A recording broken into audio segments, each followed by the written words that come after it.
देखो रे बच्चों, सबसे पहली चीज तो कल के सेशन में मैंने आपको पढ़ाया था रोटेशनल डायनेमिक के वो क्वेश्चंस जो एग्जाम में पूछे गए थे और थोड़ा सा बेसिक पढ़ाया था। जैसे कि आप लोगों को पता है कि अपन लोग अभी जो स्टडी कर रहे हैं वो डेमो सेशंस चल रहे हैं, यानी कि हम सिलेबस मेन स्टार्ट नहीं करें। हम सिलेबस स्टार्ट करने वाले 15 नवंबर से, लेकिन जब तक के 2-4 दिन जो चल रहे हैं हमारे, तो उन दिनों के अंदर बैचेस पूरी तरह से सेट होए तक हम लोग हर चैप्टर में पूछे गए क्वेश्चन जो लास्ट ईयर 2023 में या 24 में क्वेश्चन कैसे पूछे गए थे, उन क्वेश्चंस को हम अंडरस्टैंड करके ले रहे और उसके आंसर्स कैसे लिखना। अब आप लोगों ने नीट लेवल पर तो पूरे एमसीक्यू सॉल्व किया, लेकिन यहाँ पर बोर्ड लेवल पर आंसर कैसे बनाना वो थोड़ी सी स्ट्रेटेजी बनाकर बता रहा हूं मैं। आज का जो हमारा टॉपिक है वो है मैकेनिकल प्रॉपर्टीज ऑफ फ्लूइड। ये सेकंड चैप्टर है। इस चैप्टर के अंदर आप लोगों को बेसिकली सरफेस टेंशन के बारे में, हाइड्रोस्टैटिक के बारे में, हाइड्रोडायनेमिक के बारे में पढ़ना होता है। लेकिन 2024 का जो पेपर आया था उसमें इस चैप्टर से कैसे क्वेश्चन आए थे वो क्वेश्चन मैं आपको अभी पढ़ाने वाला हूं। ठीक है, इसके अंदर जो सबसे इंपॉर्टेंट टॉपिक है वो सरफेस टेंशन। सरफेस टेंशन होता क्या चीज है, ये चैप्टर एग्जाम में आता है 7 मार्क के लिए। पहले ये बता दूं, 7 मार्क के लिए चैप्टर आएगा और 7 मार्क में कैसे क्वेश्चन आए थे। 1 मार्क का एक क्वेश्चन आया एमसीक्यू में, 1 मार्क का शॉर्ट आंसर वाला क्वेश्चन आया, 2 मार्क ऐसे कवर हो गए, 2 मार्क का न्यूमेरिकल आया, 4 मार्क हो गए, और 3 मार्क का एक डेरिवेशन आया। तो कुल मिलाकर 7 मार्क इस तरह से कंप्लीट हो इस चैप्टर के। समझ रहे हो क्या? थोड़ा सा इंटरेक्टेड रहो, हाँ यस सर नो सर बोला करो, वरना फिर नींद आ जाएंगे लेक्चर के अंदर आप लोग। ऐसा नहीं होना चाहिए, राइट है? बैठ जाओ बेटा, जल्दी बैठ जाओ फास्ट। ओके, तो यहां पर ये चैप्टर है, इसके अंदर सबसे पहले जो है सरफेस टेंशन। सरफेस टेंशन क्या चीज है, इसको 2 या 3 तरह से हम इसको एक्सप्लेन कर सकते हैं। ठीक है, सरफेस टेंशन किसे कहते हैं? तो अगर एग्जाम में ऐसा क्वेश्चन आ जाए डिफाइन सरफेस टेंशन, तो फिर उसको हम फॉर्मूला बेसिस पर भी डिफाइन कर सकते हैं, कॉन्सेप्ट बेसिस पर भी डिफाइन कर सकते हैं। ठीक है, कैसे करेंगे समझ लेना। सपोज करो बेटा, ये आपके पास एक कोई बीकर है और इस बीकर के अंदर आपने लिक्विड को फिल किया हुआ है। ठीक है, लिक्विड की सरफेस के ऊपर ये जो सबसे ऊपर वाली लेयर है, तो एक सरफेस के ऊपर एक खिंचाव पैदा होता। क्या पैदा होता? उसे हम सरफेस टेंशन कहते हैं। बिल्कुल सिंपल है। सरफेस टेंशन क्या है? कोई भी लिक्विड है तो उसके लिक्विड के सरफेस पर एक टेंशन रहता, उस टेंशन का नाम है सरफेस टेंशन। तो सिंपल वर्ड्स में ऐसा बोल सकते हैं आप, a tension on a liquid surface called as surface tension. A tension on a liquid surface called as surface tension. लेकिन फॉर्मूला बेसिस पर कैसे इसको डिफाइन करेंगे आप? ठीक है, ये भी समझ ले। अच्छा, इसकी खासियत क्या रहती है सरफेस टेंशन की? ये खिंचाव एक लिक्विड की प्रॉपर्टी है। अगर मैं ऐसा कहूं कि लिक्विड की प्रॉपर्टी नहीं बल्कि लिक्विड के सरफेस की प्रॉपर्टी है तो और भी बेहतर है। और ये भी बात याद रखें कि सरफेस टेंशन अलग अलग लिक्विड के लिए अलग अलग होता है। मर्क्यूरी के लिए अलग होगा, केरोसिन के लिए अलग होगा, वाटर के लिए अलग होगा। समझ रहे बात को? डिफरेंट टाइप ऑफ फ्लूइड के लिए अलग अलग रहेगा वो सरफेस टेंशन। तो सरफेस टेंशन है क्या चीज? तो समझ में आया कि टेंशन है। टेंशन की वजह से क्या होता है बेटा? ये एक स्ट्रेच मेम्ब्रेन, एक इलास्टिक मेम्ब्रेन की तरह बिहेव करती है। सर स्ट्रेच इलास्टिक थोड़ा नहीं समझा, थोड़ा समझो। अगर सपोज करो आपके पास एक कोई चादर है, कोई चादर है और वो चादर को, ये इतनी लेंथ है चादर की, तो अगर उसे स्ट्रेच किया जाए तो इतनी हो सकती ना रे बेटा? हो सकती ना? स्ट्रेच किया जाए तो ऐसी है तो ऐसी बन सकती है ना। हम दोनों ने इस तरह से पकड़ लिए है ना, किसी का दुपट्टा है सपोज करो, उसको इस तरह से खींच कर पकड़ लिए उधर से। अब उसको ढीला पकड़े तो वो टेंशन कम रहेगा, लो टेंशन इसमें है और इसमें हाई टेंशन है, राइट है क्या? और इसमें लो टेंशन है। तो आप मुझे बताओ कि अगर इसके ऊपर किसी को चलना है तो आसानी से चलेगा क्या? लेकिन इसके ऊपर चलना है तो आसानी से चल सकेगा, कोई छोटी चीज जिसका मास कम हो। तो लिक्विड के सरफेस पर एक स्ट्रेच मेम्ब्रेन रहने के कारण जो छोटे छोटे इंसेक्ट है, कीड़े वगैरह है, वो इसके ऊपर चढ़ पाते। आप कभी देखो कि लिक्विड के लेयर के ऊपर, सरफेस के ऊपर, हमारी टैंक के अंदर देखो तो कोई बारीक बारीक कीड़े चल पाते। हम सोचते हैं डूबते क्यों नहीं, जबकि नोकीले होते हैं उनके पैर। डूबते क्यों? रीजन ये है कि स्ट्रेच मेम्ब्रेन उनको डूबने से रोक कर रखती है और वो स्ट्रेच मेम्ब्रेन ही सरफेस टेंशन के कारण होती है। समझ रहे हो? तो सिंपल क्या है, सरफेस टेंशन एक लिक्विड के सरफेस की प्रॉपर्टी। क्या है? लिक्विड के सरफेस की प्रॉपर्टी। ऐसा क्वेश्चन एग्जाम में आ जाए, surface tension is the property of, 4 option दे दिया, लिक्विड की प्रॉपर्टी है, लिक्विड के सरफेस की प्रॉपर्टी है, या फिर दोनों की प्रॉपर्टी है, या नन ऑफ द अबव, ऐसा कोई 4 ऑप्शन बन जाए तो याद रखना लिक्विड के सरफेस की प्रॉपर्टी, ना के लिक्विड की। ये अंदर वाले लिक्विड में सरफेस टेंशन नहीं, यहां होता है सिर्फ सरफेस, नाम ही बतला रहा ना सरफेस, तो सरफेस टेंशन। तो टेंशन का मतलब खिंचाव, टेंशन मतलब खिंचाव। तो ये हमने उसको, इसके कॉन्सेप्ट को समझ लिया। लेकिन एग्जाम में जब क्वेश्चन आएगा, मैं आपको 2 तरह से बताता रहूंगा, एक चीज कंसेप्ट समझाते रहूंगा, दूसरा एग्जाम में क्या लिखना है। ठीक है, तो एग्जाम में लिखना है बेटा कि हमारे पास सरफेस टेंशन एक्चुअली एक फोर्स है जो किसी लेंथ पर लगती है। समझ रहे हो, एक फोर्स है जो किसी लेंथ पर लगती है, उसे हम सरफेस टेंशन कहते हैं। T for surface tension, F for force, L for length. Force per unit area called as surface tension, force per unit area called as surface tension. Finish. तो डेफिनेशन तो आप बिल्कुल सिंपल लिखेंगे इस तरह से, 1 मार्क का क्वेश्चन बनता है ये। ठीक है, force per unit area called as surface tension. Clear होगा क्या? उसका फॉर्मूला आपके पास है इस तरह से। ठीक है बेटा, फॉर्मूला क्या है? F T is equal to F upon में L। ठीक है, चले इसकी यूनिट क्या बनेंगे रे बेटा? ऐसा यूनिट बताओ, ऐसा यूनिट क्या? फोर्स की यूनिट न्यूटन और अपॉन लेंथ की यूनिट मीटर, न्यूटन पर मीटर। ओके, डायमेंशन क्या बनेंगे? न्यूटन के या फोर्स के डायमेंशन याद रख लेना, M1 L1 T-2।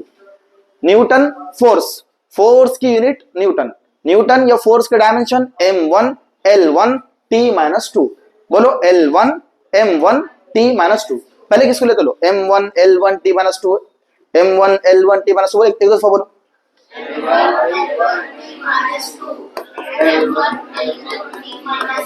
अपॉन में, ये फोर्स के हो गए, राइट है। अब कौन है नीचे बतलाओ? लेंथ है, लेंथ का L1, तो दोनों कैंसिल हो गए। क्या बना? M1 L0 T, ये हो गए डायमेंशंस। ठीक है, ओके। और इसके एसआई यूनिट है, तो सीजीएस यूनिट क्या होंगी रे बच्चों? जल्दी बोलो, सीजीएस यूनिट क्या होंगी? न्यूटन की जगह होती है डाइन और मीटर की जगह होती है सेंटीमीटर। बस याद कर लो और कुछ नहीं। ठीक है, ठीक है ना। Force per unit area called as surface tension, per unit length, length है बेटा, यहां पर देखो, यहां पर एरिया लिख दिया अपन ने। फोर्स पर यूनिट एरिया तो स्ट्रेस हो जाता, फोर्स पर यूनिट प्रेशर हो जाता, यहाँ क्या है अपन में? लेंथ है। Force per unit length called as surface tension. ठीक है ना, ये फोर्स अपॉन और उसकी यूनिट होगी और उसके डायमेंशन होगी। तो हमारा ये पार्ट खत्म हो गया सरफेस टेंशन को लेकर। एग्जाम में पूछा था सरफेस टेंशन के डायमेंशंस। ठीक है, एमसीक्यू पूछा था सरफेस, क्वेश्चन देख लेता मैं क्या था। तो सरफेस टेंशन के ऊपर एक क्वेश्चन आया था,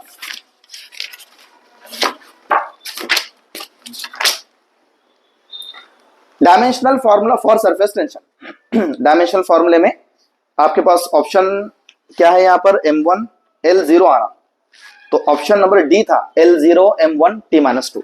तो ये क्वेश्चन आपका हो गया। अब आपका सेकंड क्वेश्चन, सेकंड क्वेश्चन किस पर है बेटा? Effects of surface tension. अच्छा, सरफेस टेंशन के बारे में और थोड़ी बातें समझेंगे। ठीक है, ये तो लिक्विड के सरफेस की प्रॉपर्टी है, ये एक्सेप्ट कर लिया आपने। सरफेस टेंशन मतलब लिक्विड के सरफेस का खिंचाव। ठीक है, वो एक स्ट्रेच मेम्ब्रेन की तरह बिहेव करता, स्ट्रेच यानी खींचे वाला। ओके ना, सरफेस जो लिक्विड का सरफेस रहता वो स्ट्रेच मेम्ब्रेन की तरह बिहेव करता, नीचे वाला नहीं करता, ऊपर वाला ही करता सिर्फ। ये बात समझा ली। दूसरी बात, सरफेस टेंशन के बारे में और अच्छे समझना है इसको, तो ऐसे समझो, सपोज करो हमारे पास एक फ्रेम है ऐसे, है ना, और इस फ्रेम को मैंने यहां पर एक मूवेबल वायर लगा दिया।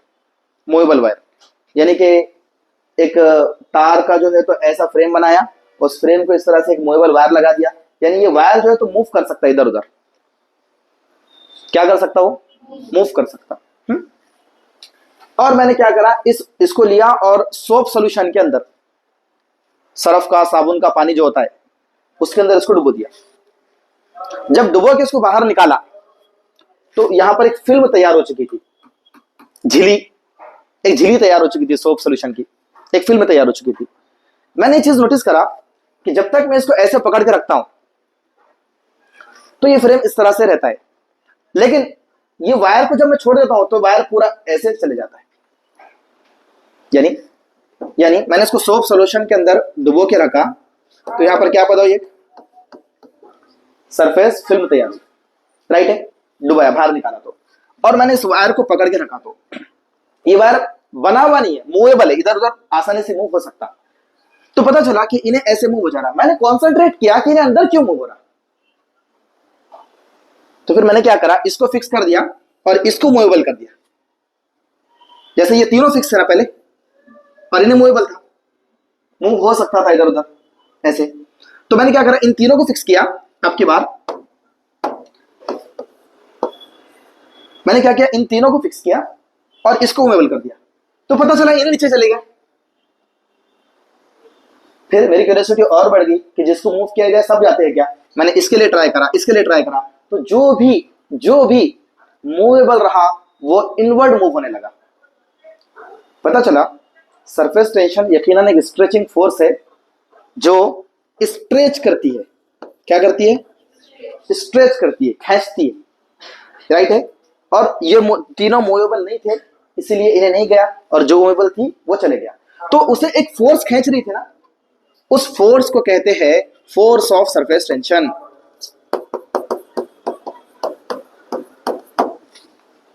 सरफेस टेंशन क्या है वो भी समझा दिया, एक टेंशन है, एक लिक्विड की प्रॉपर्टी है वो समझा दिया, फोर्स ऑफ सरफेस टेंशन क्या है वो भी समझा दिया। समझ रहे हो, दो बातें समझ में आ गई आपको। अच्छा, सरफेस टेंशन कम और ज्यादा होने के बड़े फायदे हैं। जैसे ये लेयर की जो ताकत है ना, ठंडे पानी के अंदर बढ़ जाती और गर्म पानी के अंदर ये लेयर की ताकत कम हो जाती। कौन सी लेयर, ये ऊपर वाली।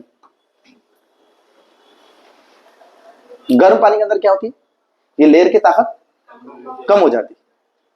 यानी सरफेस टेंशन ठंडे पानी में ज्यादा रहता और गर्म पानी में कम हो जाता। रीजन ये कि जब पानी गर्म होता है तो उसके मॉलिक्यूल आपस में खुल जाते हैं, दूर दूर हो जाते हैं, तो मॉलिक्यूल जब दूर दूर होते हैं तो सरफेस टेंशन वहां पर कम हो जाता है। नहीं समझ रहे, तो ये वाटर के मॉलिक्यूल जब एक दूसरे को बहुत ज्यादा तेजी से पकड़े हुए रहेंगे, ये वाटर के मॉलिक्यूल जब एक दूसरे को बहुत ज्यादा तेजी से पकड़े हुए रहेंगे, सख्ती से पकड़े हुए रहेंगे जिसको बोलेंगे अपन, तब सरफेस टेंशन ज्यादा होता है। और जब ये मॉलिक्यूल एक दूसरे को ढीला छोड़ देते हैं तो सरफेस टेंशन कम हो जाता है। क्लैरिटी आ रही, अब सुनो, अब इस सरफेस टेंशन को कम करने के लिए हमको क्या करना पड़ेगा बेटा, पानी को गर्म करना पड़ेगा, यानी टेम्परेचर को बढ़ाना पड़ेगा। टेम्परेचर के बढ़ाने से सरफेस टेंशन क्या होता है, कम होता है, राइट है। ये जो कपड़े वगैरह अपन धोते, तो धोबी लोग क्या करते, मैले वो कपड़े रहते ना बहुत ज्यादा, उसके अंदर मैल वगैरह रहता, तो अब निकलता नहीं आसानी से उन्हें, तो उसके लिए क्या करते, गर्म पानी से धोते हैं। उसका रीजन ये है कि ये जो हमारा फाइबर है, क्लॉथ जो है हमारा, तो वो कुछ इस तरह से, अगर जूम करके देखें अपन तो इस तरह के शेप में होता है, बहुत ज्यादा जूम करके देखे तो उसको, ये जो फैब्रिक होता है ना ऐसे पैटर्न में होता है। समझ रहे बात को, इस तरह के पैटर्न में रहता है, अगर कपड़े को अपन बहुत जूम करके देखे तो। अब जो हमारा मैल वगैरह रहता है ना वो यहां पर रहता, यहां रहता वो। अब इसे क्या करना होता है, पास करना होता है, या तो उधर से इधर पास करो या तो इधर से इधर पास करो, राइट है, इसे पास करना होता है। अब हम ऐसा लिक्विड डालेंगे जिसके मॉलिक्यूल आपस में जुड़े वाले हैं तो जा सकेंगे कि इधर से उधर। अब हम ऐसा लिक्विड डालेंगे, ठंडा पानी उसके ऊपर डालेंगे, तो क्या होगा, लिक्विड के मॉलिक्यूल सब अपने साथ साथ साथ साथ एक दूसरे चिपके वाले हैं पार्टिकल्स, तो इसके इधर से उधर पास होना मुश्किल होगा, उन्होंने क्या करेंगे, इधर का इधर ही निकल जाएंगे। यानी ऊपर पानी डाले तो इधर के इधर भेजेंगे, ऊपर से चलो अंदर जाके उधर पास नहीं होंगे। अब अंदर जाके उधर पास करना है तो इनको पहले तोड़ना पड़ेगा, इनकी जोड़ियां तोड़ना पड़ेगा, इनको बारीक बारीक करना पड़ेगा, तब जाके ना बारीक पोर्स में से पास हो सकेंगे। मैं समझ रहे, तो इनकी जोड़ियां तोड़ने के लिए हम लोगों ने क्या करे, गरम करने से उनके मॉलिक्यूल की बॉन्ड टूटी और उनका सरफेस टेंशन कम हुआ और यहां से उन्होंने पास होने लगे। तो पहले ये ट्रेडिशनल मेथड यूज करते थे, कब, जब डिटर्जेंट का सोप का यूज नहीं होता था उस वक्त पर, तब इसका इस्तेमाल करते थे। लेकिन पता चला गर्म पानी से कपड़े खराब हो जा रहे, राइट है, तो फिर न्यू इंट्रोडक्शन होता है डिटर्जेंट का। किसका? डिटर्जेंट पाउडर जो होते हैं, जैसे हमारे पास सर्फ वगैरह जो होता है, वो क्या करता है, शैम्पू सर्फ ये चीजें क्या करती है, गर्म पानी का काम करती है, मतलब इनके मॉलिक्यूल को आपस में तोड़ने का काम करती है, सरफेस टेंशन को गिराने का काम करती है। और सरफेस टेंशन जब गिरता है, कम होता है, तो मॉलिक्यूल की बॉन्डिंग टूटती है और मॉलिक्यूल इजीली इधर से उधर पास हो सकते हैं। तो क्वेश्चन एग्जाम में आया, why a detergent powder is mixed with water to wash cloth. 2024 1 mark का क्वेश्चन है। क्यों इस्तेमाल करते हैं detergent powder? Finish, surface tension कम करने के लिए। तो आंसर बिल्कुल आसान बन जाता है इसका।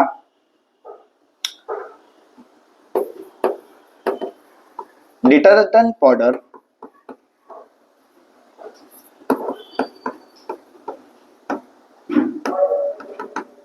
Mixed with water decreases surface tension.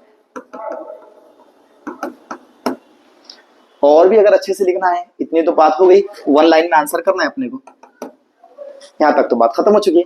और भी अच्छे से लिखना है तो फिर लिखना, due to decrease in surface tension water make good connection और with good contact with the clothes, right है। ड्यू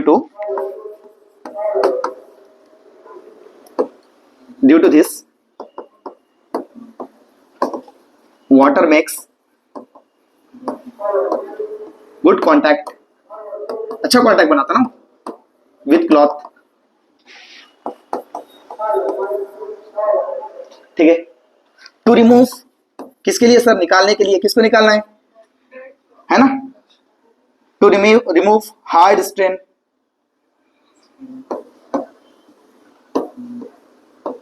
है ना,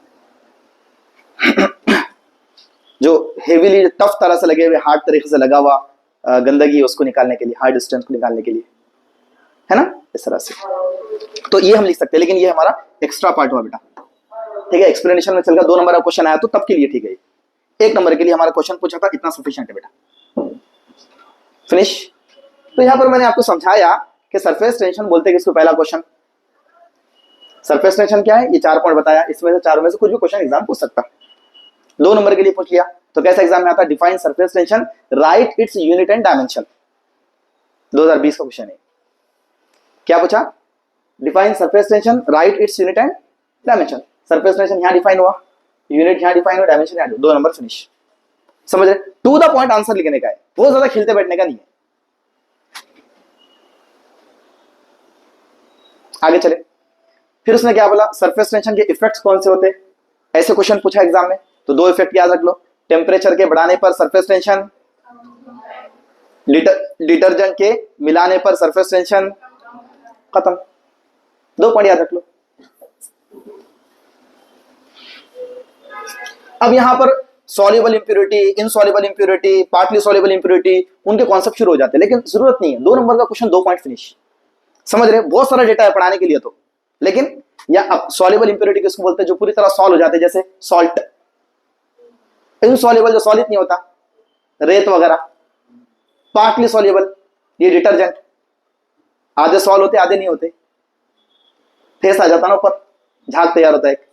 तो ये इंप्योरिटीज के ऊपर ही बतला सकते हैं अपन, लेकिन 2 पॉइंट याद रखो, आसान जो याद रहते। टेम्परेचर बढ़ाए सरफेस टेंशन, डिटर्जेंट मिलाए surface tension,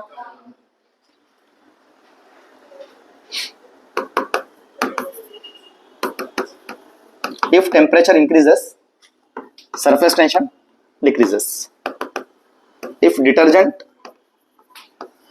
mixed surface tension decreases। finish। अब आती है बारी सरफेस एनर्जी की। सरफेस एनर्जी, ठीक है, ये भी क्वेश्चन 2024 में पूछा, ठीक है, डेरिवेशन के साथ पूछा। Define surface energy and obtain या फिर drive the relation between surface energy and surface tension, ऐसे क्वेश्चन पूछा। तो सरफेस एनर्जी क्या है सुनो,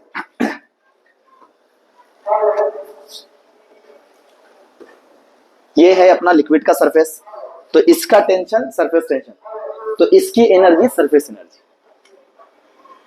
सरफेस एनर्जी बोले तो लिक्विड के सरफेस की एनर्जी। अब लिक्विड के सरफेस की एनर्जी कैसे रहती? लिक्विड के सरफेस पर एनर्जी का मतलब लिक्विड के सरफेस पर प्रेजेंट मॉलिक्यूल की एनर्जी, यानी यहां पर जो मॉलिक्यूल्स है, ये मॉलिक्यूल, इस मॉलिक्यूल के पास क्या एनर्जी है? तो वो एनर्जी होती है पोटेंशियल एनर्जी। कौन सी एनर्जी होती है वो? Potential energy. इसको थोड़ा समझाता रहे, देखो तो इंटरेस्टिंग कहानी है, सुनो। ये मॉलिक्यूल जब ऊपर जाते हैं ना इस तरह से, जब ये मॉलिक्यूल ऊपर जाते हैं तो इनके पास एनर्जी ज्यादा हो जाती है। क्या होती है? एनर्जी ज्यादा हो जाती लिक्विड के मॉलिक्यूल के पास। अब इन्हों असल चाहते, ये लिक्विड के मॉलिक्यूल चाहते कि नीचे जाए। क्यों सर? जिसके पास भी ज्यादा एनर्जी रहती है ना, उन्हें नीचे जाना चाहता। मतलब ज्यादा एनर्जी मतलब अनस्टेबल एनर्जी। हर कोई स्टेबल एनर्जी पे रहना चाहता, इक्विलिब्रियम में रहना चाहता, लेकिन यहां पर इनको ज्यादा एनर्जी मिली, मतलब ज्यादा फोर्स मिली। बेसिकली एनर्जी मतलब फोर्स। एनर्जी फोर्स कैसे हो सकता? पोटेंशियल एनर्जी क्या होता है? Force into displacement. अरे नहीं समझा। एनर्जी मतलब वर्क डन, वर्क डन मतलब फोर्स इनटू डिस्प्लेसमेंट, राइट है क्या? पोटेंशियल एनर्जी कभी भी बोल दिया तो याद रखना work done. Formula for the potential energy is work done. Work done बराबर फोर्स इनटू डिस्प्लेसमेंट। फोर्स जो लग रही इनके ऊपर, इन्होंने चाहते कि हमको कौन सी फोर्स लगे? इक्विलिब्रियम वाली फोर्स लगे। लेकिन ये ऊपर के जो मॉलिक्यूल रहता है ना, इनको इक्विलिब्रियम वाली फोर्स नहीं, ज्यादा फोर्स लगती है ऊपर। इन्हों चाहते हमेशा नीचे आना। क्या चाहते हैं? हमेशा नीचे आना। फिर होता ये, इन्हों जब नीचे आ जाते ना, इनकी वजह से नीचे के मॉलिक्यूल ऊपर चल जाते। सही है ना? नीचे के मॉलिक्यूल जो तो ऊपर चल जाते, यहां के जो मॉलिक्यूल है ना वो ऊपर चल जाते। फिर जब इन्हों ऊपर चल जाते तो इनको फोर्स फील होती, तो फिर क्या होता? वो मॉलिक्यूल नीचे आते, बाद वाले ऊपर चल जाते। तो कंटिन्यूअस लिक्विड की सरफेस के साथ ये होते रहता। नीचे के मॉलिक्यूल ऊपर, ऊपर के मॉलिक्यूल दिखते नहीं।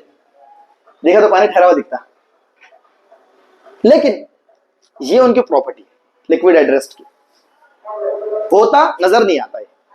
इसको मैकेनिकल स्टडी करें तो पता चलता। मैकेनिकल स्टडी मतलब डीप स्टडी, माइक्रोस्कोपिक स्टडी जब करते हैं तो पता चलता है कि मॉलिक्यूल यहां पर एक्स्ट्रा एनर्जी रखते हैं, और ये मॉलिक्यूल हमेशा ट्राई करते हैं नीचे जाने के लिए, और नीचे वाले मॉलिक्यूल को फिर ऊपर लाते। फिर जब इन्हें ऊपर जाते तो इन्हें उनके ऊपर फोर्स दबाते, फिर इन्हें नीचे, फिर इन्हें ऊपर, ऊपर नीचे चलते रहता है।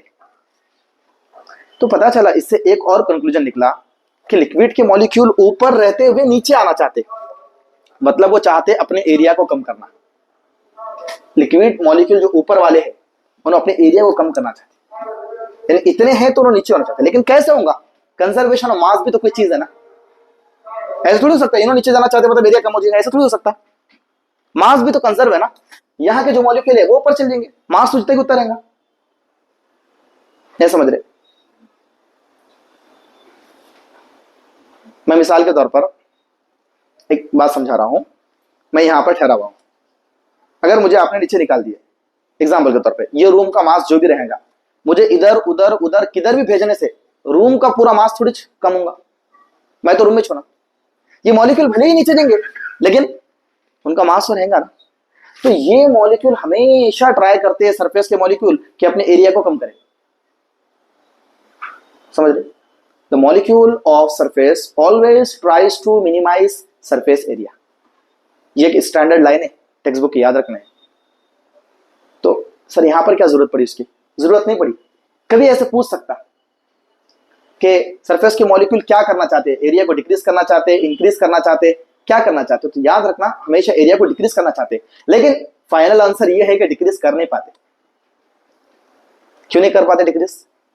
कंजर्वेशन ऑफ मास भी तो कोई चीज है ना, कि मास तो बराबर भी ये इतना, इन्हें जब नीचे आएगा तो ऊपर वाला चल जाएगा, यहाँ पर इसकी जगह कोई और ले लेगा। समझ रहे बात को?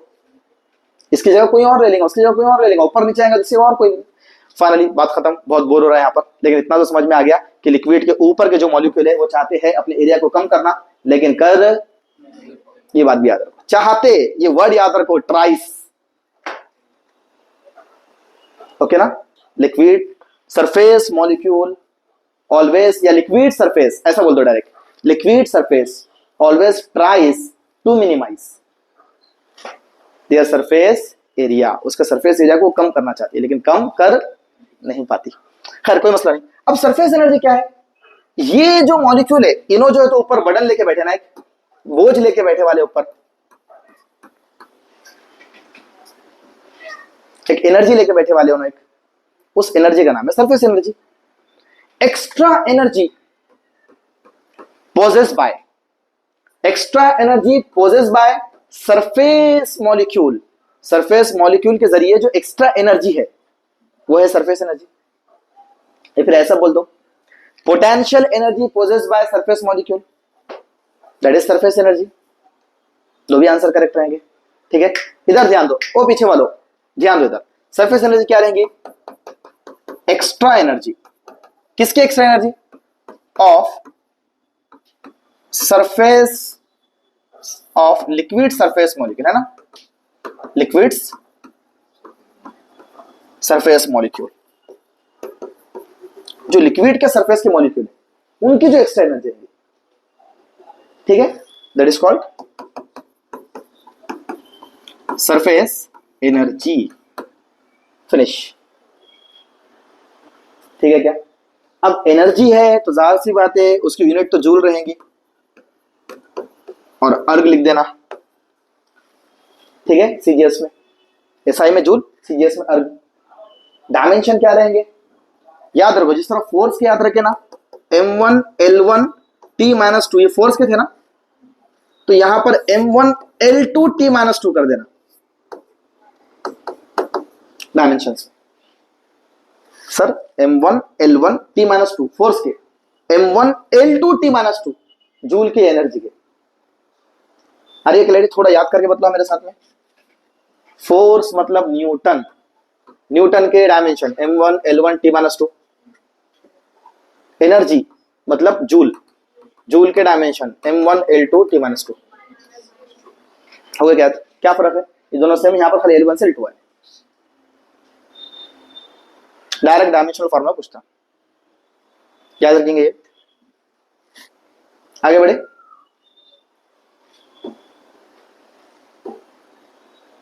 ये पढ़ लिया अपन है ना, इसके बाद क्या पढ़े, इधर थे पीछे सरफेस एनर्जी पढ़ लिया अपन ने, किसको बोलते हैं, extra energy of liquid surface, liquid, या फिर extra energy possess by molecule of liquid surface. Extra energy possess मतलब उन्हें रखते अपने पास, रखने को बोलते पोजेस, ठीक है ना। तो ये हो गया सरफेस एनर्जी। अब है relation between surface tension surface energy, 3 number का डेरिवेशन है। देखो एकदम आसान तरीके से इसको समझेंगे। सबसे पहले क्या करेंगे, एक इस तरह का एक फ्रेम लेंगे, सी टाइप का फ्रेम है, लुक्स लाइक सी, दिख रहा सी। इसको यहां पर एक मूवेबल वायर ले लेंगे, समझ रहे। फिर क्या करेंगे, इसका नाम दे देंगे कुछ तो ए बी सी डी, दे दिया नाम। इसको डिप करेंगे किसके अंदर, सोप सॉल्यूशन के अंदर। फिर निकालेंगे तो उसके ऊपर क्या तैयार होंगी, एक सोप सॉल्यूशन की फिल्म तैयार हो जाएगी, राइट है क्या। इतना समझ में आ गया। अब इतनी थ्योरी यहां पर लिखने का अपने को। पॉइंट नंबर 1 क्या लिखेंगे, consider A B C D rectangular frame of moving wire C D, C D is क्या है, moving wire, of length L, wire की लेंथ एल, ठीक है, dipped inside the soap solution. क्या करे उसको अपन ने, सोप सॉल्यूशन में डिप कर दिया, एंड टेकन आउट, फिर क्या कर दिया उसको अपन ने बाहर निकाल दिया। Hence film of soap solution form on the frame, frame के ऊपर क्या होगी, फिल्म एक फॉर्म होगी, फॉर्म होगी तैयार होगी। क्लियर होगा क्या, ये अपन यहां पर थ्योरी लिख दिया पॉइंट 1 के अंदर। अब उन्हें दिख रहा कैसा, ऐसा लग रहा, यहां पर फिल्म आ गई इस पे, राइट है। अब बच्चों ये सरफेस टेंशन जब मैंने आपको पढ़ाया ना, उसमें एक फॉर्मूला बतलाया था, क्या फॉर्मूला था वो, यहां देखो एफ अपॉन में एल था का फॉर्मूला, राइट है। एक चीज याद रखो कि जब कभी भी ये कोई वायर है, वायर के ऊपर मैंने क्या किया, ये मैकेनिकल स्टडी है, थोड़ी बारीक वाली स्टडी है, डीप स्टडी है। जब उन वायर को क्या करे, एक सोप सोल्यूशन के अंदर डिप करे और उसको बाहर निकाले, ठीक है, वायर को सोप में डिप करे, उसको बाहर निकाले, तो उस पर जो फिल्म तैयार होती है ना, तो हम मानते हैं कि वो फिल्म जो है तार के ये साइड वाले हिस्से को खींच रही है, एक हिस्से को खींच, मतलब तार को खींच रही है, बेसिकली अपने सोचते हैं, लेकिन असल देखा जाए तो ना दोनों साइड को खींचती है। सर नहीं समझी बात, इसको समझाने के लिए तार है, करेक्ट है, जूम किया तार को मैंने, तो फिल्म जो तैयार हुई, जो इसे खींच रही है तार को अंदर, तो इधर से भी खींचती और इधर से भी खींचती, मतलब दो तरह के लेंथ पैक करती उन्हें। थोड़ी डीप स्टडी है, समझो, जूम करे बात की स्टडी है, मैग्नीफाइज करे बात की। क्लियर हो रहा क्या? ये फ्रेम जो है, ये जो यहां पर फिल्म तैयार हुई झिली, वो इसको खींचने वाली अंदर मूवेबल वायर को, है ना। तो हम क्या करें, ये देखिए कि इधर भी लगती इधर भी लगती, तो लेंथ कितने हो गए, ये एक लेंथ और ये एक लेंथ कितने हो गए, 2 लेंथ। तो यहां पर 2L लिखेंगे अगर कोई वायर की बात करें तो। क्लैरिटी आ रही? इसे यहां से हटा देता हूं ताकि तुम इसको नहीं लिखना, वो वायर के केस में स्पेशली, और अलग अलग केसेस है, फिर मैं आपको समझाता हूँ और एरिया के लिए वगैरह, लेकिन वो जब आएगा तब। अभी तो मैं इसको ऐसे छोड़ नहीं सकता हूँ बेटा, मूवेबल वायर को छोड़ नहीं सकता हूँ। मैंने क्या करा, उसको ऐसे फोर्स लगा के रखा, तब जाके रुका हुआ है मैंने, नहीं तो अगर छोड़ दिया तो भाग जाएंगे उधर, है ना वायर। तभी मैंने क्या करा, इस वायर को इस तरह से पकड़ कर रखा और मैंने यहां पर एक थोड़ा सा फोर्स लगाया उस पर, फोर्स ऑफ सरफेस टेंशन, उसके अगेंस्ट में। फोर्स ऑफ सरफेस टेंशन इधर थी, अंदर खींच रही थी, उसके अगेंस्ट में नियरली उसके बराबर, मतलब अगर ये 1 न्यूटन की फोर्स है तो 1.1 की लगाया, ज्यादा नहीं, क्योंकि सर ज्यादा फोर्स लगवा तो ये टूट जाएंगे ना, फिल्म टूट जाएंगी ना। तो मैंने नियरली फोर्स लगाया और थोड़ा उसको डिस्प्लेस करा, तो कितना डिस्प्लेस करा, dx डिस्प्लेस करा, कितना डिस्प्लेस करा। तो अब ये फिल्म एक नहीं यहां पर भी आ गई। क्लियर हुआ क्या?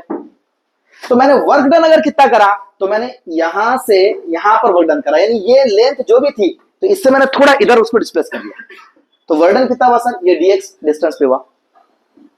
क्लियर हुआ? अगर मुझे वर्क डन निकालना होगा, मैंने कितना वर्क डन करा, तो वो फोर्स इंटू डिस्प्लेसमेंट होगा, और डिस्प्लेसमेंट तो dx हुआ, और फोर्स तो F है, और वर्क डन dw है। यहां तक क्लियरिटी है? कोई मसला नहीं। ध्यान दो, आखिरी 5 मिनट, 5 मिनट भी नहीं कह सकता, 2 मिनट, थोड़ा ध्यान दो। ये फोर्स कितनी होती है, अभी अपने सरफेस टेंशन का फॉर्मूला सीखा, T = F/L होती है क्या, राइट है ना। अगर मुझे फोर्स निकालना, अच्छा T as it is = F as it is, लेकिन लेंथ कितनी देंगे, डबल देंगे ना, that is 2L, length double हो जाएंगे ना, वायर है तो। हाँ बेटा समझ रहा तू? वहां देखो इधर, अब मैंने F निकालने की कोशिश किया, तो F = क्या हो जाएगा, T इंटू में 2L, राइट है। अब इस फोर्स को यहां रख देता हूं, dw = यहां पर रख देते हैं, मतलब क्या है ये, T into 2L into dx, right है। अब ये है डिस्प्लेसमेंट, मतलब हॉरिजॉन्टल डिस्टेंस है ये, राइट है क्या, और ये वर्टिकल डिस्टेंस है, ये लेंथ है, ये ब्रेथ है। लेंथ इंटू ब्रेथ क्या होता, लेंथ इंटू ब्रेथ क्या होता, एरिया, एरिया होता ना। तो कितना एरिया चेंज हुआ, तो असल देखा जाए तो ये एरिया इतना चेंज हुआ, पहले इतना था, मैंने इसको बढ़ा के इतना कर दिया, बड़ा कर दिया ना एरिया, तो चेंज इन एरिया कितना हुआ, तो L into dx, L into dx। एक साइड से हुआ कि 2 साइड से एरिया चेंज हुआ, हाँ इधर से भी उतना बड़ा, और पीछे से देखे तो फ्रेम के पीछे से भी उतना बड़ा, तो इंटू में 2 लगा देंगे फिर, राइट है। और ये चेंज इन एरिया है, इसलिए dA लिख देंगे। दोबारा समझा रहा हूं, चलो ध्यान दो। L इंटू x क्या होता, एरिया होता है ना। यहां पर L तो लेंथ है और ब्रेथ कितनी है, dx, ठीक है। तो एरिया भी क्या हो जाएगा, चेंज इन एरिया, समझ रहे, चेंज इन डिस्प्लेसमेंट है, ये डिस्प्लेसमेंट इतना बड़ा, उसमें चेंज आया डिस्प्लेसमेंट का, ओके। डिस्टेंस का बोलो या डिस्प्लेसमेंट का बोलो, इनटू में यहां पर मैं लगाता हूं 2 इसलिए लगा रहा हूं कि 2 साइड से, इसलिए चेंज इन एरिया dA रहेगा, लेकिन मुझे पता है कि इनटू में 2 लगाना है। जब भी dA निकालूंगा तो क्या लूंगा, 2 इंटू L इंटू dx लूंगा, ठीक है, एरिया दो साइड का है, दिल बोलेगा तुम्हारा यहाँ 2 लगा दो, ऐसा नहीं करना। जब भी डीए निकालना है तो 2 लगा के निकालेंगे। तो यहां पर क्या हो गया बेटा, जल्दी बतलाओ, मैं यहां पर इधर साइड में कर रहा था इधर। एरिया डीए किसके बराबर हो जाएगा, 2 into L into dx, D W as it is equal to T का टी, और ये टर्म क्या हो जाएगा पूरा 2 into L into dx, 2 into L into dx dA, right. अब इसको D W as it is लिखेंगे, अपॉन में डीए कर देंगे, ये डीए अपॉन में आ गया, इधर क्या बचा टी, हो गया relation between surface tension surface energy. Sir surface tension तो नजर आया, सरफेस एनर्जी नजर नहीं है। ये वर्क डन जो है ना, इसको सरफेस एनर्जी बोलते हैं, समझ रहे हो, work done potential energy surface energy. तो यहां पर एक लाइन लिख कर देता मैं आपको, work done called potential energy, ठीक है, potential energy called surface energy इस केस में। हाँ, अब देखो वर्क डन पोटेंशियल एनर्जी कहलाता, पोटेंशियल एनर्जी सरफेस एनर्जी कहलाती है, तो वर्क डन पे सरफेस एनर्जी नहीं कहलाया। Okay, that's why work done called surface energy. नहीं समझा? तो यहां पर ये रिलेशन आपको इतना ही करना था और फिनिश। कहां था बेटा, आगे था पीछे था वो, राइट है। इसको आपने अच्छे से लिख कर लेना है। मैं यहां पर थ्योरी की लाइन जो है तो यहां पर लिख देता हूं, या फिर मैंने ओरली बोला है, ठीक है, जो मैंने थ्योरी की लाइन ओरली बोला है वो वीडियो में सेंड करता हूं आपको। उस वीडियो में से जितना लिखाया हुआ है वो थ्योरी की लाइन, उसमें से जैसा बोला सेम टू सेम लिख देना। जब अपने लेक्चर स्टार्ट हो जाएंगे तब मैं क्या करूंगा, आपको पूरा कंटेंट लिखा कर दूंगा, तो वो अपना पूरा ड्यूरेशन रहेगा। तो इतने क्वेश्चंस पूछा था, लेकिन यहाँ पर एक चीज, अभी हमारे पास 10-12 मिनट है 6 बजने के लिए, तो एक न्यूमेरिकल 2 नंबर का पूछा था, वो ले लेते हैं, और वो बहुत आसान था, वो देख लेते हैं क्या था। इसके आगे था क्या,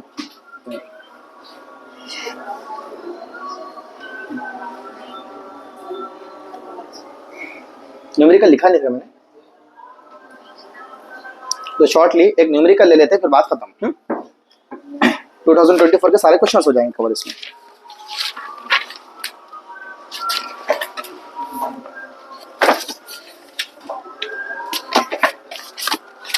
A horizontal force of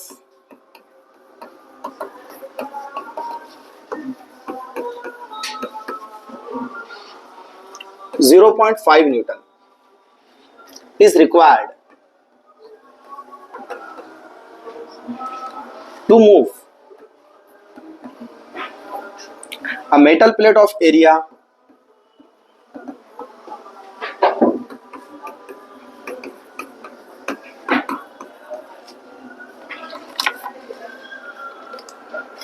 10⁻⁻² meter square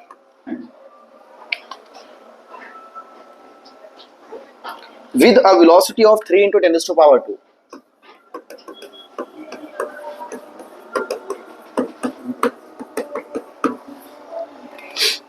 (10⁻⁻² meter per second). When it rests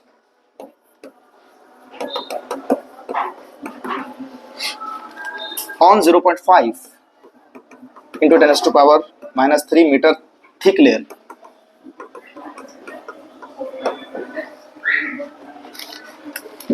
of glycerine,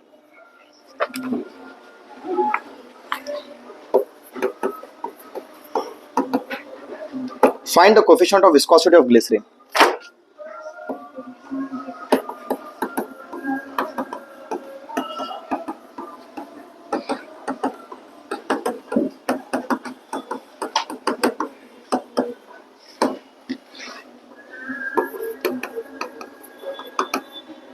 ठीक है, ये आपको 2 मार्क के लिए क्वेश्चन पूछा,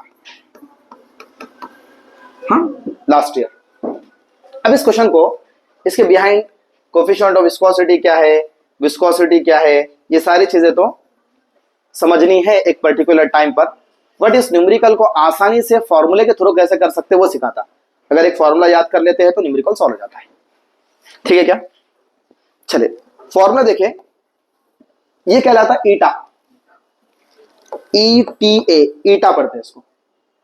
ठीक है, ईटा क्या होता है बच्चों, ईटा होता है फोर्स ऑफ सरफेस टेंशन, नहीं सरफेस टेंशन वाली फोर्स नहीं लगेगी यहां पर, एक फोर्स होती है ड्रैगिंग फोर्स बोलकर। कौन सी फोर्स होती है? Dragging force. ओके, और अपॉन में एरिया, और यहां पर होता है dv बाय dx। अब डिटेल अगर समझाओ तो dv बाय dx ये वेलोसिटी ग्रेडियंट होता है, और यहां पर इसकी जरूरत नहीं फिलहाल। तो ऊपर वाला वेलोसिटी है, नीचे वाला थिकनेस है, इधर वाला एरिया है, इधर वाला फोर्स है। चार चीजें समझो। इसे कहते हैं कोफिशिएंट ऑफ विस्कोसिटी। क्या कहते हैं? Coefficient of viscosity. Okay, formula क्या है बेटा? देख लो जरा अच्छे से, यहां पर force upon area into dv by dx. Exam में अगर कोएफिशिएंट ऑफ विस्कोसिटी की डेफिनेशन पूछा एग्जाम में 2023 के पेपर में, उठाकर देख लेना। लेकिन अगर एग्जाम में ऐसा क्वेश्चन पूछा तो अपन फॉर्मूले के ऊपर डेफिनेशन कैसा बनाते हो बताता हूं। Coefficient of viscosity is defined as force per unit area per unit velocity gradient, per unit area per unit velocity gradient. ठीक है, इसका नाम वेलोसिटी ग्रेडियंट है। वेलोसिटी ग्रेडियंट में दो चीजें, ऊपर क्या है वेलोसिटी, नीचे क्या है थिकनेस। dx क्या है? थिकनेस है। याद रखेंगे क्या? ओके, अब देखो हमारे पास डेटा क्या दिया, देख लो। Eta is equal to force दिया क्वेश्चन में, फोर्स ढूंढो के दिया का तो 0.5 न्यूटन फोर्स दिया। लिख रहा है ना बच्चों? 0.5 Newton force, force of 0.5 Newton, तो यहां लिख देंगे 0.5 अपॉन में एरिया दिया क्या बेटा? 10⁻⁻² मीटर स्क्वायर, 10⁻⁻² लिख दे। क्लियर? इनटू में ध्यान दो, वेलोसिटी दिया गया कहीं पर 3 × 10⁻², 3 × 10⁻² अपॉन में थिकनेस दिया गया कहीं थिक। ओके, 0.5 × 10⁻³ करेक्ट है। अब इसे इजी कैलकुलेट कैसे करना देख लो। हाँ, एग्जाम के अंदर लॉग टेबल वगैरह खेलने में थोड़ा टाइम चल जाता, तो इजी कैलकुलेशन सीख लेना। देख लो, eta is equal to 0.5 as it is upon में ये 10⁻² कितना हो जाएगा ऊपर जाकर? देखो 10⁻² कितना हो जाएगा? नीचे -4, -2 -4, ऊपर गया तो +4, -2 -4, और ऊपर चलेगा तो +4। कौन बचा? नीचे बचा 3 डिवाइडिंग बाय 0.5 इंटू में। यहां तक किसी को प्रॉब्लम नहीं बेटा? अब जब अपन क्या करेंगे, ये वाले को ऊपर भेजेंगे, क्योंकि सर जब कभी भी a upon b upon c हो तो ये c जो होता है ना a के साथ चले जाता है ऊपर। ठीक है ना? तो c अभी कौन है यहां बोलो? ये वाला टर्म। तो 0.5 एज इट इज इंटू में 10⁻⁴ एज इट इज, और अपॉन का 3 भी एज इट इज, और इंटू में ये नीचे से ऊपर चले गया। कौन गया? 0.5 इंटू 10⁻⁻3। ठीक है, बड़ा आसान हो गया यहां पर। और सर अब क्या करें? देखो, power 4 power 3 minus plus cancel, 1 बचा। पावर में कितना बच गया? 1 बच गया। तो खाली यहां पर पावर 1 का मतलब 10 बचा। पावर 1 का मतलब 10, 10⁻1 मतलब 10। ऊपर कौन बचा? बोलो 0.5 इंटू 0.5 इंटू 10 अपॉन में।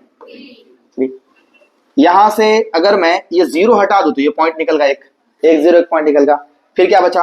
0.5 इंटू 5 अपॉन में।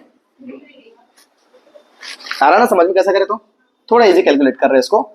0.5 को लिख सकते हैं 1/2। क्या लिख सकते हैं? 1/2 into 5 as it is upon में 3। ठीक है, एक बात याद रखो, जैसे मैंने बताया ना, a बटा b बटे c रहा तो c कहां जाता? लेकिन अगर ऐसा नहीं रहा, a बटा b बटे c रहा तो b नीचे आता, c रहा तो ऊपर जाता, लेकिन ऐसा ऊपर वाले बटे में आया तो फिर नीचे आता b। अब यहां पर ये 2 जो है तो b का काम कर रहा तो नीचे आएगा ना, तो कैसे हो जाएगा? बतलाओ इन्हें। 5 अपॉन में 2 नीचे आएगा, 2 into 3 6, answer finish. Coefficient of viscosity is 5/6। समझ रहे सर? यूनिट कैसे बताना? इसकी यूनिट क्या है? ऊपर वाली की न्यूटन, नीचे एरिया मीटर स्क्वायर, इनटू में वेलोसिटी मीटर पर सेकंड, अपॉन में क्या है बेटा? ये डिस्टेंस यानी थिकनेस यानी मीटर, मीटर मीटर कैंसल, ये सेकंड इसके डिवाइड में आ जाएगा, है ना? इस तरह सेकंड ऊपर चलेगा तो क्या होगा? Newton second upon metre square, newton second upon metre square. याद थोड़ी रखते यूनिट्स को, ऐसे बना लेते हैं। समझ रहे हो? तो ऐसे कर कर आपने एक न्यूमेरिकल देखे, एक डेरिवेशन देखे और एक एक नंबर के कुछ क्वेश्चंस को देखे जो 2024 में पूछे गए थे क्वेश्चंस। कल के सेशन में इंशाल्लाह हम केटीजी चैप्टर से पूछे गए क्वेश्चंस पढ़ेंगे। यानी ये समझाना चाहता हूं मैं सिर्फ आपको कि पूरे सिलेबस को लाइन टू लाइन पढ़ने के बजाय डायरेक्टली भी आपने ऐसे ऐसे टॉपिक्स को पढ़ लिया तो आपको समझ में आ रहा है क्या? सफिशिएंट। बीच को टॉपिक निकाल के पढ़ा रहा हूं आपको, मैं बेस से पढ़ा रहा हूं क्या? नहीं पढ़ा रहा हूं, डायरेक्ट बीच का टॉपिक निकाल के पढ़ा रहा हूं, तब भी आपको लेवल ये समझ में आ जा रहा। बहुत आसान है फिर स्कोर करना, कोई मसले की बात नहीं। लेकिन हम जब सिलेबस स्टार्ट करेंगे तो उसको सीक्वेंस में पॉइंट वाइज डिटेल में लेंगे। ऐसे कल केटीजी लेंगे, नेक्स्ट में थर्मोडायनेमिक्स लेंगे, ऑसिलेशन लेंगे। ऐसे करते करते हम 15 नवंबर से इंशाल्लाह फर्स्ट चैप्टर फिर दोबारा आ जाएंगे रोटेशनल डायनामिक, वहां से स्टार्टिंग करेंगे हमारी। घर पर जाकर आपका काम क्या करना है? लेक्चर के नोट्स सेंड कर दूंगा, अपने खुद के हैंड रिटन नोट्स बना देना है। छोटी नोटबुक बनेगी, ज्यादा बड़ी नहीं बनेगी। मैं कह सकता हूँ ना 100 पेजेस की नोटबुक काफी पूरे सिलेबस के लिए, फिजिक्स के। मैं जितना लिखा कर दूंगा, पढ़ाऊंगा बहुत कुछ लेकिन लिखा कर लिमिटेड दूंगा।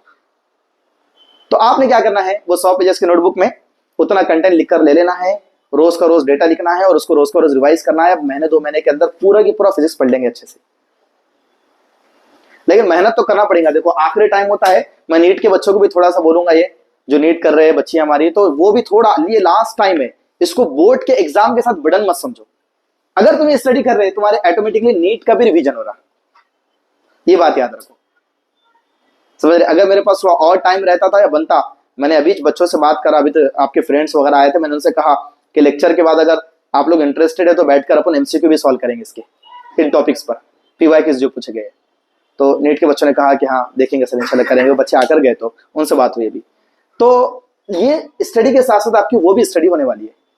तो आपको तो भी मेहनत तो ज्यादा करना ही पड़ेगा, टाइम तो, और आखिरी टाइम पर ही मेहनत ज्यादा की जाती है। अब बच्चों का मोटिवेशन क्या? साल भर नहीं पढ़े, 2 साल नहीं पढ़े, ये सोचते। एक्चुअली सोचते क्या यार, 2 साल नहीं पढ़े, ड्रॉप ले लेंगे, अगले साल ही पढ़ेंगे। कोई भी नहीं पढ़ते 2 साल। पढ़ने का जो टाइम है वो लास्ट के 4 मंथ 3 मंथ्स ही रहते। उसके अंदर जितना ज्यादा मेहनत करा उसने बाजी मार लिया। ये बात याद रखो, जिसने साल भर पढ़ा वो कुछ काम का नहीं है काम का, लेकिन उतना ज्यादा काम का नहीं है। सारी चीजें एग्जाम से 2-3 महीने पहले पढ़े वाली ही एग्जाम में यूज में आने वाली है। साल भर का बच्चा भूल जाता कब क्या पढ़ा था, उसको रिवीजन लगते रहता। ये 3 महीने ज्यादा कसरत से मेहनत कर लेना, 6-6 8-8 घंटे सेल्फ स्टडी करना, रात में थोड़ा ज्यादा जाग लेना, थोड़ा नींद कम ले लेना, फैमिली फंक्शंस को थोड़ा रोक लेना, ये 2-3 महीने के लिए। और अपनी पैरेलल स्टडी करना, नीट की स्टडी, बोर्ड की स्टडी साथ में रखना। ऐसा नहीं कि अपन वन साइडेड हो जा रहे, दोनों स्टडीज करना। और जैसे ही एक स्टडी खत्म हुई थक कर नहीं बैठना, बोर्ड के एग्जाम होने के बाद थकना नहीं। 2 मंथ्स का जो गैप है वो तो हमारे लिए नेमत है, और उसके अंदर बहुत ज्यादा और स्टडी करना फिर नीट की। समझ रहे? चलो इंशाल्लाह कल के सेशन पर मुलाकात करेंगे। ओके, इसको लिख कर लेना बाद।